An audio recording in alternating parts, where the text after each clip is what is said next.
Today's active rest video is going to start with foam rolling. So we will roll through the glutes, making sure to get each side, and then we will roll through the T-spine. So rolling through the glutes, if you are on your right side, I encourage you to cross your legs so that your right ankle is on your left knee, and then your right hand is on the floor behind you.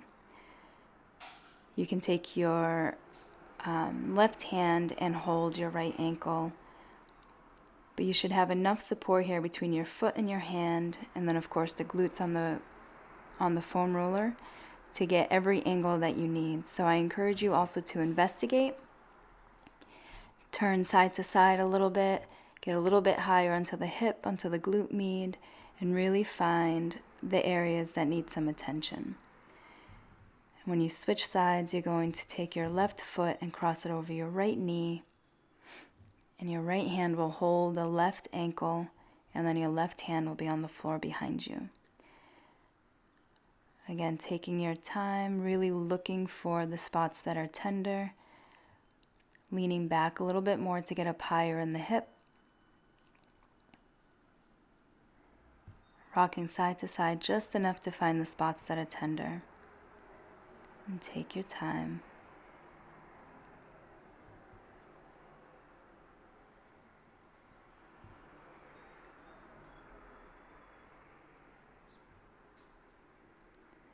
Next, we're going to foam roll the T-spine. So you're going to take a seat on the floor and place the roller right at your mid-back. When you lift your hips, you're going to place your hands behind your head and tuck your elbows in together. Basically, you're separating the shoulder blades so that you can get in a little bit deeper. So I encourage you to move really slow and get whatever length you're comfortable with. So you can roll all the way down to your low back if you are in control. So if your core is strong enough to hold you and your back is not so tender that it's making you hold your breath, you should be able to breathe through this. So rolling up and down, making sure to spend some time between the shoulder blades, coming up toward the neck, getting the traps a little bit. And then you go in and turn one elbow down toward the floor so that you can really get into the lats and all the intercostal muscles, almost like you're rolling out your armpit. And just take your time. And if this is too much pressure, you can always drop your hip and rock side to side. But the general rule is that if it hurts, it needs to be done. So you can find ways of making it less intense, but try not to just throw in the towel with this one. And then you want to switch sides, again investigating where you might need a little more attention. It might be behind the shoulder, it might be right in the rib cage. Just taking your time and rolling back and forth and rocking a little bit side to side. Always breathing through this. And then you want to get through your T-spine a little bit more, just a couple of passes up and down the center and toward the neck. A couple deep breaths.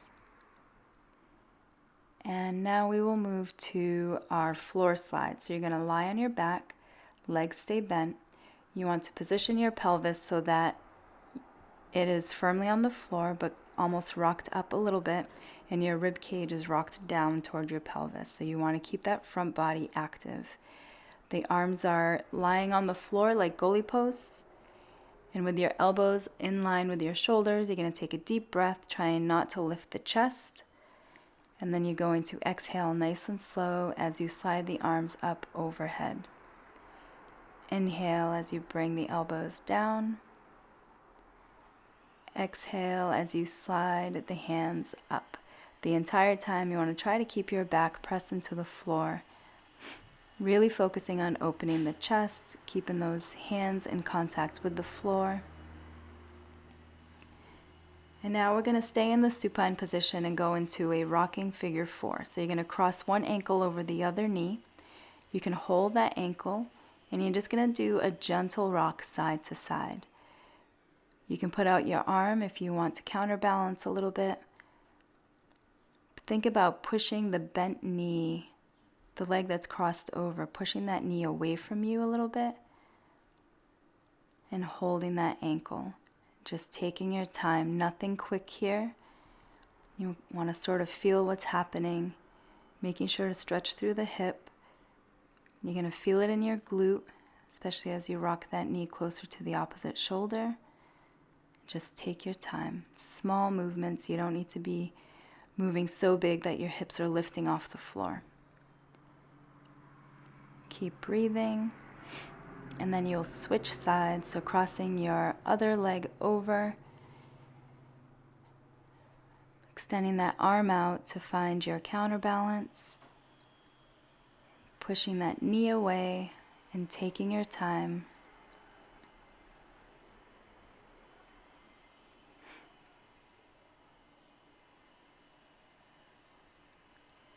Keep some pressure on that leg. Pulling everything as close to you as you can.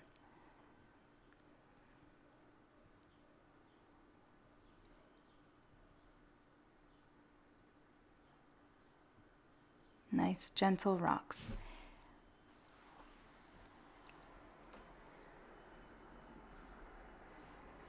Our next stretch is going to be a knee hug to a hamstring stretch. So you're going to extend one leg way out, pull one knee way in. You're going to tug in that knee and then extend the leg, tug in the knee, pull in the other knee. So you're going to have the knee close to your rib cage, and then you're going to extend the leg up toward the ceiling for the hamstring stretch. And then bend that knee again. And before you extend it, you want to pull both knees in. So both knees are in, and then the opposite leg extends. And then you can move through this at whatever pace feels good for you. If you want to hold the hamstring stretch a little bit more, you can. Every time making sure that one leg is pushed way out while that other knee is pulled way in. So really stretching through the hips and then extending that leg so that you're stretching through the hamstrings. Keeping that back firmly on the floor. If this starts to bother your back, that leg that extends down toward the floor can stay a little bit bent, so it's not so much distance between the feet. Just make sure to pull both knees in before extending any leg out. It's going to be a lot more comfortable on your back. Keeping the core engaged here, making sure to breathe through everything. I keep my feet pointed on this. I just feel a nice stretch at the top of my feet when I extend my leg up. You can also play around with flexing your feet a little bit if you feel like you have really tight calves.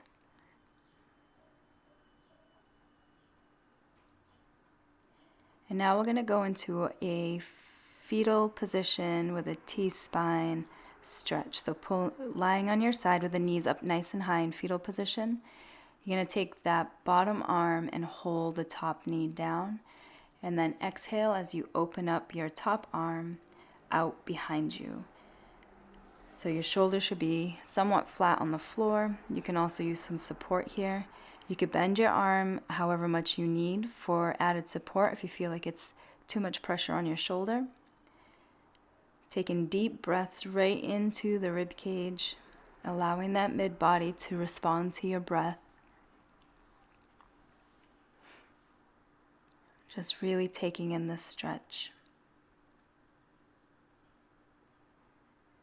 To switch sides, you're going to curl back into fetal position and then switch to the other side. So knees are up nice and high in fetal position. Bottom arm is holding that top knee down. And then take your time and open up that top arm out behind you.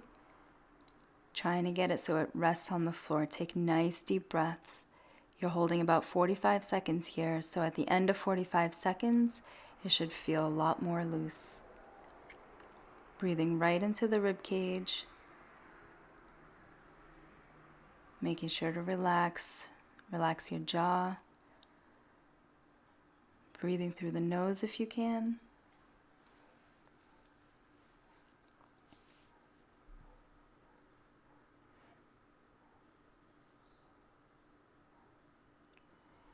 And now we're going to go into a quad hip drop. So in a quad position, so hands and knees, you're going to drop one hip toward that same side arm, so right hip toward the right arm, and then left hip toward the left arm. You should feel a side body stretch on this. I like to extend my opposite leg, so if I'm dropping to the right, I extend my left leg, and if I'm dropping to the left, I extend my right leg. And take your time. You might want to move a little bit slower than how I'm moving. If I do this stretch without any prep work, without that T-spine and fetal position, it's a huge stretch for my side body and my hips. But we did prep it with that T-spine stretch just before this one. So take your time, keeping those shoulders nice and strong, keeping the core active, allowing the hip to tell you what it needs.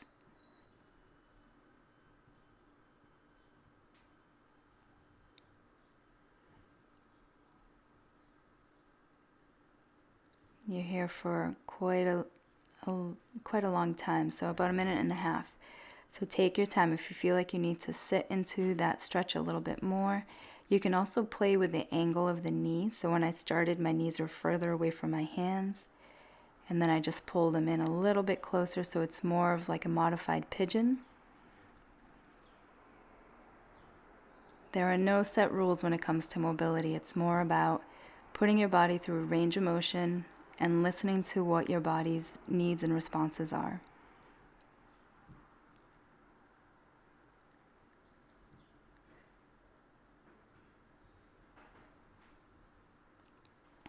So now we're moving into our 90-90 stretch.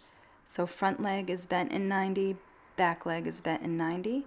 You're going to lean forward a little bit. We're adding a pigeon to this.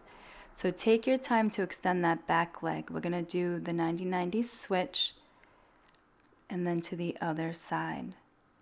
So this is probably the least smooth transition. So take your time positioning that back leg, lifting your body up as much as you need. Pay attention to what your hip is telling you.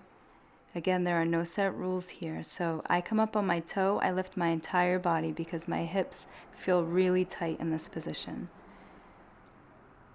And just take your time extending that leg back.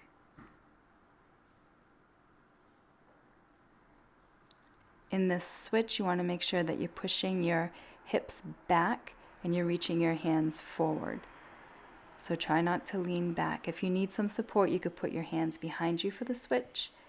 This is a really good way to get some decent range within the hips. As you move along, you might find that your pigeon gets a little bit lower and lower, and your hips feel a lot more loose. After 45 seconds or a minute in this movement, your hips should feel pretty good.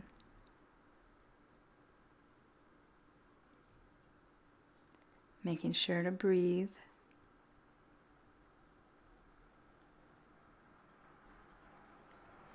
Then you'll notice that I reset my 90-90 every time, so try not to let that escape you. So now we're going to do the same thing with the 90-90 stretch, but we're going to add a glute stretch. So you're going to swing that back leg around so it crosses over the right, and then you're going to turn toward that knee. Back to 90-90, switch, pushing the hips back, take that back leg, swing it around, cross it over the front, and give it a nice twist. You should feel this right across your entire glutes.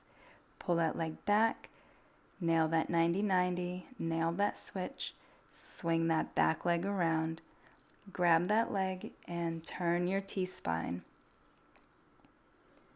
So you're turning into the leg that you cross in front. Back leg swings forward, grab that leg, give it a nice twist. You should be able to stretch more and more into it as you move along. Taking your time, nailing that 90, taking your time with the switch, and then swinging it around. I do put my hand behind me for the swing, just so that I'm not overexerting any given part, just giving me a little more control.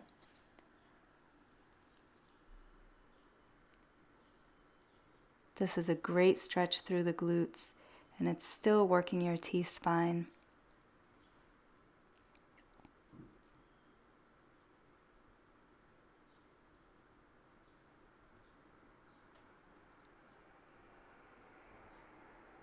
Making sure to give yourself enough time to move through the movements. Don't rush this one.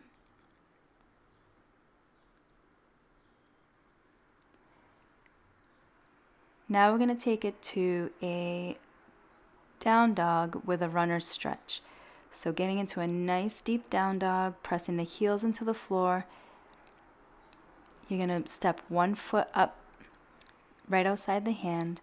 Here I'm giving it a little bit of a twist toward my knee. And then you're going to send that leg back into down dog. Feeling that calf stretch, that shoulder stretch, and then switch sides. Turn into the knee. Hands down, back into down dog. Left foot swings up towards the left hand. Turn in toward that knee. Hand down and back into down dog. Right leg swings towards the right hand. And again, here you can pick your own pace with this, but you want to honor each position. So honor the down dog, and you want to honor the runner's lunge here. So making sure to really open up the hip, keeping the foot flat on the floor, hands flat on the floor. When you're in down dog, you should really separate your fingers too, so you have nice, firm contact with that floor. Trying to nail all the alignment every single time. So taking your time with it.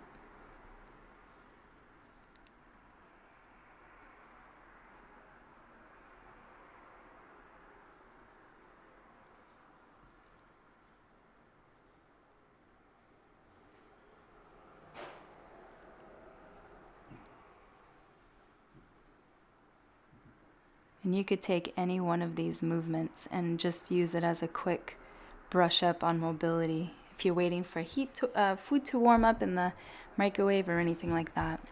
So now we're going to do an overhead squat prep. So you're going to extend overhead, drop down to a deep squat, bring everything up, and then cross one leg in front and do a nice side body stretch. And then side body stretch on the other side.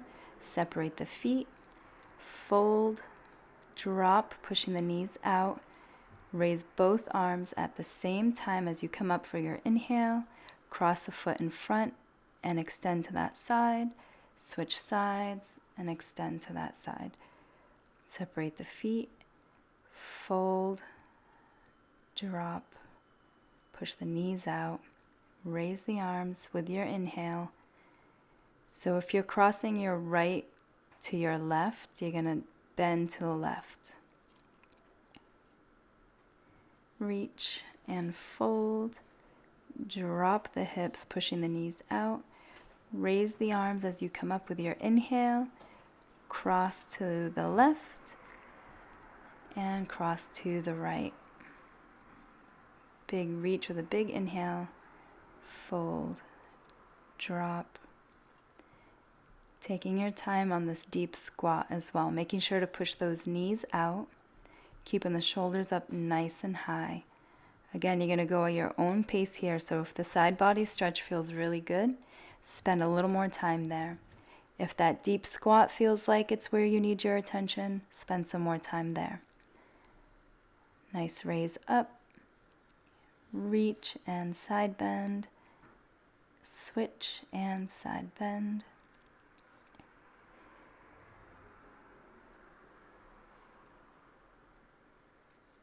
Making sure to breathe through all this. It's a big inhale as you are coming up, so you can follow your breath.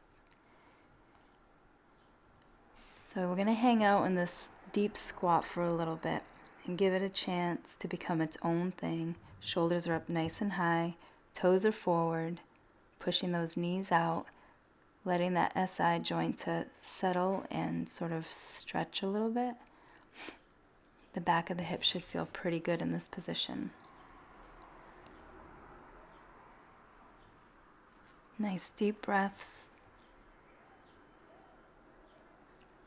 You're going to bring the hips up, slowly roll up, one big stretch up, side bend, and you are done.